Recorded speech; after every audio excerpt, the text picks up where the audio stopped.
You know that meme of the guy who he's like, ugh, brother, ugh. Well, that's how I feel about this Georgia Tech game. The Dogs survive Tech, and I want to know what the hell happened to Gunner Stockton. This is the Nitro College Football Show, Dogs Uncensored post game. Like and subscribe. We're talking dogs. So Georgia survives. Georgia pulls the game out 16-9. And make no mistake, this was a rivalry game as defined in the dictionary of college football. By all rights, you look at the talent, you look at what Tech's done this year, you look at what Georgia's done this year. Georgia should have destroyed Tech, but they didn't. The passing game was absolutely non existent. On top of that, the O-line suffered some losses, some injuries. Drew Bobo had to come out of the game, and that really was one of the biggest impacts to the offense overall, because up until that point, Georgia's run game was unstoppable. The only time Georgia got stopped was whenever we tried to throw the ball or run some weird play that Bobo drew up. Don't even get me started. That was annoying. But losing Drew Bobo was huge in this game, and I hope we are able to get him back for the playoffs. Hope it's not anything huge or, season-ending, threatening type thing, because he's the rock of that offensive line. But losing him absolutely killed the running game. Dogs hold on, and now we're just waiting the results of the Texas A&M, Texas game, and Bama versus Auburn. See if we're going to make it to the SEC championship. I'm on the fence. I don't know if it doesn't seem like it's very beneficial for Georgia to play in the SEC championship, as much as they keep trying to sell us on TV that, oh, there's a trophy involved, you want to win this. It sounds great. It looks good on the resume. But at the end of the day, it's all about getting that trophy at the end of the season, getting that national title. So with the injuries that we saw today, Bobo going out, Ernest Greene's hurt again. Shocker, I know. Those are two big losses, or potential big losses. Got to get those guys healthy. And it also looked like Frazier was a little hobbled at the end of the game. We didn't really see much of him. We saw a lot of Josh McCray today. We thought we were going to see Chauncey Bowens back today, but we didn't. Didn't see him at all. So not sure what's going on there. Hope it's not serious. Hope it's a precautionary thing. And hope we have him for the playoffs, because we need him. We need him. Got to have that 1-2 punch with him and Frazier, especially if Frazier's coming up limping. Because Josh McCray, I love the guy. But he's good at the short yardage 1 yard gain. You need 1 yard. Josh McCray's your guy. You need a home run hitter. That's not him. That's Nate Frazier and Chauncey Bowens. So we got to get both those guys back. But this game was ugly. It was a mess. I will say, though, the defense was freaking awesome. Georgia's defense locked it down. We saw an amazing interception by Ellis Robinson. I mean, how far has this dude come from the beginning of the season? Beginning of the season, he was giving up deep passes, was getting tons of pass interference called on him. It was bad, and we're wondering, like, oh my God, like, what's wrong with our defense? Like, we cannot stop the pass. Now it's a completely different story.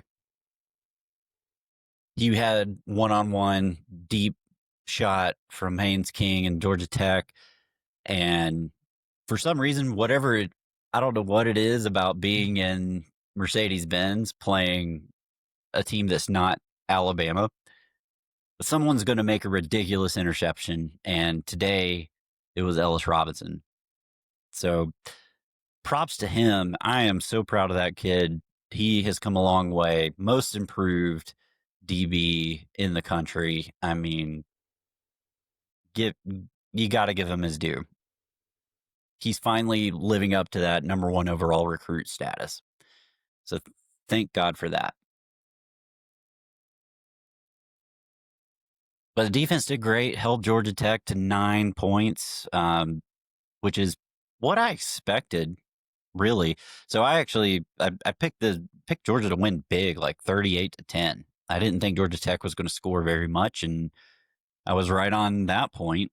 But our offense was abysmal. I don't know what happened to Gunner Stockton. He looks off. He looked off in the last game.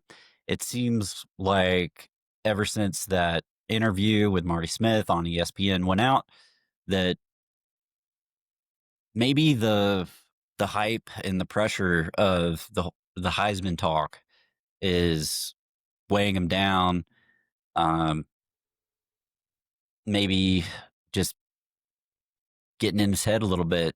I'm not saying that he's thinking that he's all hot shit and everything, but once you arrive at that level and people are expecting Heisman caliber type things, some people can handle the pressure, some people can't.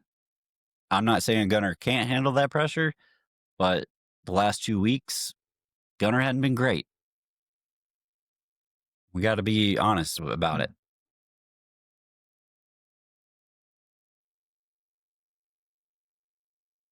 I hope he can get it together. I was really shocked at what we saw today. It just looked like he lost total confidence in himself and what he was seeing.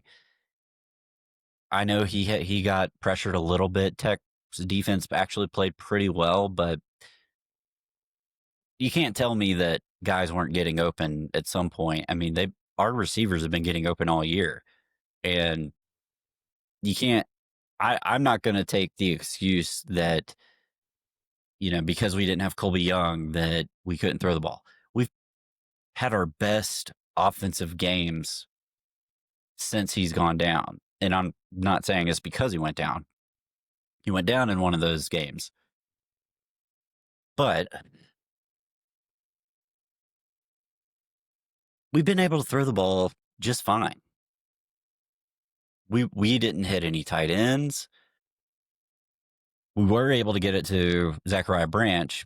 He had a great touchdown catch, and when I saw the replay of that first touchdown, even that throw by Gunnar was suspect. It was sus, as the kids say. So overall, just not a good day for Gunner Stockton. I mean, he only had 70 yards passing. That's so not Gunner. And I don't have a good reason like why other than what we talked about before. Is it the pressure? Is it trying to do too much? Just not trusting yourself? Whatever it is, he's got to get it figured out because shit's about to get real. And with the playoffs coming, he needs to be at his best because Georgia hadn't blown out a lot of people this year, and we haven't seen a lot of Ryan Puglisi, and he hasn't had a lot of playtime. So unless Gunnar gets hurt, we don't have anybody else. It is like this is Gunnar's team, and you got to ride with the highs and the lows, and this is just part of that growth as a quarterback that people have to go through. Not every quarterback goes through games like this, but every now and then. But 70 yards, I mean, that's wild. I mean, there were times when he rolled out to pass and you're thinking, okay, he's about to throw it. And then he's just like, nope. And he just pulls it down and starts telling his blockers to block. And some of it a lot. I know they were doing that on purpose near the end of the game, trying to burn clock and do all that, which made all the sense in the world. But at the end of the day, like, you're not going to win a national championship if you can't throw the ball. Even if, because that's where Oklahoma's at, right? They have an amazing defense. We have an amazing defense. We have a really good running game, and our offense has been the strength of the team. And then you look at Oklahoma, John Mateer, since he's come back from injury, their offense hasn't been the same, but they are barely squeaking by. And that's going to be a problem for them in the playoffs. Having a great defense will get them a long way, but at some point, you're going to have to be able to put up some points. And you can't do that if you can't throw the ball. I mean, this isn't the 80s and 90s when option was hot shit at Nebraska and they were beating people left and right just running the ball.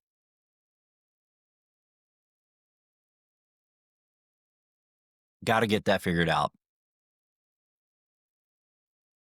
And on top of that, Gunnar had a horrible interception. Just absolutely horrible. So hopefully this is a good learning experience. Overall, I'm proud of our Dawgs. 11-1 to end the season. And that one loss is Alabama by 3 points. So be proud to be a Georgia Bulldog. 11-1 in the SEC is awesome. And no one can take that away from this team. On top of that, Georgia won this game without playing the best. Sometimes that's good, sometimes that's bad. In this case, I'm not sure it's either. It's somewhere in the middle. But hopefully, God, I feel like a broken record. We got to get this passing game figured out. Those last two games have not been good. But at least our run game has looked great.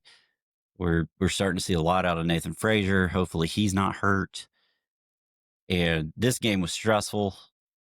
I mean, I don't have any fingernails left. I don't have any hair left. It was just gut-wrenching just through the whole game. It was visually not appealing to me to watch this game.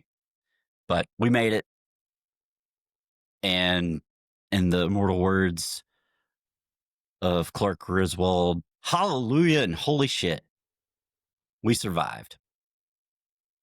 All right, so today, Georgia run through the stats. Total yards. This was, like I said, an ugly game. Only 260 total yards for Georgia, 250 for Tech. 70 yards passing. But we did have 190 yards rushing, which is pretty much par for the course for Georgia. That's right around our average.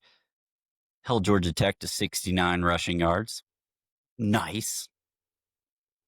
I'll take that.